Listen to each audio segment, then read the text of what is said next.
नमस्कार दोस्तों। आज मैं आपसे वेट लॉस की दुनिया का एक ऐसे दुश्मन के बारे में बात करने वाला हूँ जो ना आपके किचन में रहता है, ना ही आपके फ्रिज में रहता है और ना ही मिठाई की दुकान में मिलेगा। और फिर भी ये आपका वेट बढ़ा सकता है। और उस दुश्मन का नाम पता है क्या है? उस दुश्मन का नाम है स्ट्रेस। और सबसे हैरानी की बात यह है कि बहुत से लोगों को पता ही नहीं होता कि उनका वेट खाने की वजह से नहीं और उस स्ट्रेस की वजह से ज्यादा बढ़ रहा है। आज हम इसी राज को बहुत आसान भाषा में समझेंगे। एक सवाल का जवाब दीजिए कि कभी ऐसा हुआ है कि आपका मूड खराब हुआ हो, आपका मूड खराब था और अचानक कुछ मीठा खाने का मन करने लगा, या ऑफिस में किसी ने डांट दिया हो और शाम को समोसे या बर्गर पर टूट पड़े हो आप, या घर में कोई टेंशन चल रही हो और बिना भूख के बार बार फ्रिज खोलकर आप देख रहे हो। अगर ऐसा हुआ है तो आप अकेले नहीं हैं। ऐसे दुनिया के लाखों लोग यही करते हैं। और एक्चुअल में इसका रीजन पेट नहीं है, आपका दिमाग है। स्ट्रेस में दिमाग एक्चुअल में करता क्या है दोस्तों? दोस्तों, हमारा दिमाग एक सिक्योरिटी गार्ड की तरह काम करता है। जब भी उसे ऐसा लगता है कि कोई खतरा है, वो बॉडी को अलर्ट कर देता है। पुराने जमाने जैसे पहला पुराने जमाने में क्या खतरे का मतलब क्या होता था? कोई जंगली जानवर आ गया या कोई हमला हो गया। लेकिन आज का जो जमाना है ना, खतरे का मतलब है बॉस का मैसेज, बैंक का लोन, ईएमआई की किस्त आ गई, परिवार की टेंशन, रिलेशनशिप में प्रॉब्लम क्या, या फिर एग्जाम का प्रेशर, है ना। दिमाग जो है हमारा इन सबको भी खतरा समझता है और बॉडी को स्ट्रेस मोड में डाल देता है। और स्ट्रेस और खाने का कनेक्शन हमेशा रहा है। अब यहाँ एक इंटरेस्टिंग बात और होती है। जब स्ट्रेस बढ़ेगा तो दिमाग जल्दी सुकून ढूंढने लगता है। और सबसे आसान सुकून उसको कहाँ मिलता है? हमारे दिमाग को खाने में। स्पेशली उसको सुकून मिलता है चॉकलेट में, आइसक्रीम में मिल जाएगा, चिप्स में बहुत सुकून मिलता है, बर्गर में सुकून, पिज्जा में सुकून, मिठाई में। क्यों? क्योंकि ये जो फूड्स है ना, दिमाग को कुछ कुछ देर के लिए अच्छा फील करवाते हैं। ये वाले फूड्स बिल्कुल आपके उस दोस्त की तरह जो हर मुश्किल वक्त पर आपके कंधे पर हाथ रखकर ये बोलता है कि चिंता मत कर, सब ठीक हो जाएगा।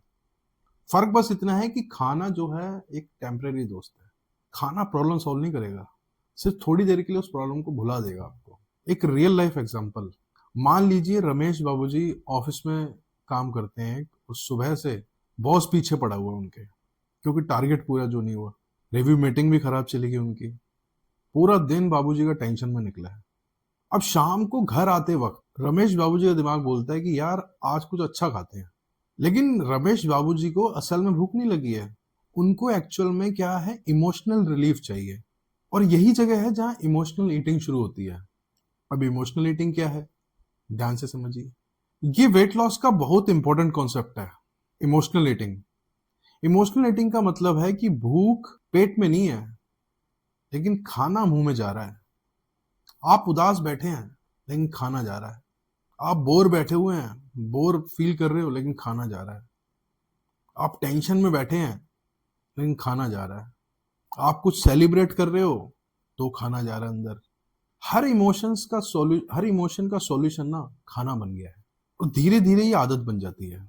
हमारे बचपन से शुरू हुई कहानी आज तक चल रही है। जरा बचपन याद करिए। जब अच्छे नंबर आए थे आपको क्या मिला था? आपको चॉकलेट मिली होगी। बर्थडे आया तो क्या मिला? केक। घर में मेहमान आए तो क्या मिला? मिठाई। कोई सेलिब्रेट किया, कुछ खुशी का वो आया टाइम घर में, तो खाना मंगा लिया। किसी का सालगिरह आई, है ना, सिल्वर जुबली, कुछ भी इस तरह का हो तो खाना ऑर्डर कर दिया। हमारे दिमाग ने धीरे धीरे ना एक कनेक्शन बना रखा है इमोशन का फूड से। और आज भी वही प्रोग्रामिंग चल रही है हमारे माइंड की। अब बहुत लोग पूछते हैं स्ट्रेस तो दिमाग में है, लेकिन स्ट्रेस से वेट कैसे बढ़ रहा है, कैसे बढ़ जाता है? बहुत लोग पूछते हैं। एक्चुअल में स्ट्रेस जो है ना, वो दो काम करता है। पहला, आपको ज्यादा कैलोरी वाले फूड्स की क्रेविंग करवाएगा। और दूसरा क्या कराएगा, आपको मूवमेंट से दूर कर देगा। स्ट्रेस में कोई भी इंसान है ना, वॉक नहीं करना चाहता, एक्सरसाइज नहीं करना चाहता। बस वो इंसान लेटना चाहता है, आराम से आराम करना चाहता है। और जब जब ज्यादा कैलोरी अंदर जा रही हो और बॉडी मूवमेंट भी ना कर रही हो, मूवमेंट भी कम हो रहा हो, तो वेट तो ऑटोमेटिकली बढ़ेगा। ये तो स्वाभाविक सी बात है। तो ये काम करता है स्ट्रेस। और सबसे बड़ी गलती ये है कि बहुत लोग अपने आप को दोष देते हैं कई बार। वो खुद को बोलते हैं कि यार मुझ में कंट्रोल नहीं है, मैं अपने आप को कंट्रोल नहीं कर पाता, मेरी विल पावर वीक है। लेकिन ऐसा नहीं है, हर बार विल पावर की प्रॉब्लम नहीं होती है। कभी कभी आपका दिमाग सिर्फ थका हुआ होता है, और थका हुआ दिमाग ना हमेशा इजी रिवॉर्ड ढूंढता है। और उस दिमाग को इजी रिवॉर्ड कहाँ मिलता है? खाने में। मैं आपको एक पावरफुल ट्रिक बताता हूँ। जब भी आपको क्रेविंग आए तो तुरंत मत खाओ, मत खाओ तुरंत। पहले अपने आप से पूछो कि मुझे भूख लगी है या मुझको सुकून चाहिए। ये एक सवाल ना आपकी पूरी लाइफ बदल देगा, वेट लॉस की जर्नी को चेंज कर देगा। अगर आपका जवाब आए मन से, अंदर से, अंतरात्मा से कि मुझको सुकून चाहिए, तो खाना मत खाना, तो वो चीज मत खाइए। पहले 10 मिनट की वॉक कर लीजिए, या किसी दोस्त को फोन मिला लीजिए, या म्यूजिक सुन लो, या पानी पी लीजिए। कई बार क्रेविंग है ना अपने आप चली जाती है, खुद ही चली जाती है। एक बहुत पावरफुल एक्सरसाइज, आज एक डायरी रखी है, या ना आप बिना भूख के कुछ खाएं तो लिख लेना। लिखिए कि मैं क्या खा रहा था, है ना, मुझे उस टाइम कैसा फील हो रहा था, क्या मैं स्ट्रेस में था या नहीं था, क्या मैं बोर हो रहा था। सिर्फ 7 दिन में ना आपको अपने पैटर्न दिखने लगेंगे, और जिस प्रॉब्लम का पैटर्न समझ आ गया, उसका सॉल्यूशन निकालना बहुत आसान हो जाता है। दोस्तों, सोचिए अगर घर की दीवार गीली हो रही हो और आप रोज पेंट करते रहो, तो प्रॉब्लम सॉल्व होगी? नहीं होगी। पहले आपको लीकेज ढूंढना पड़ेगा कि लीकेज कहाँ है। वेट लॉस भी ऐसा ही है। बहुत लोग कैलोरीज और डाइट पर पेंट करते रहते हैं, लेकिन असली लीकेज स्ट्रेस होता है।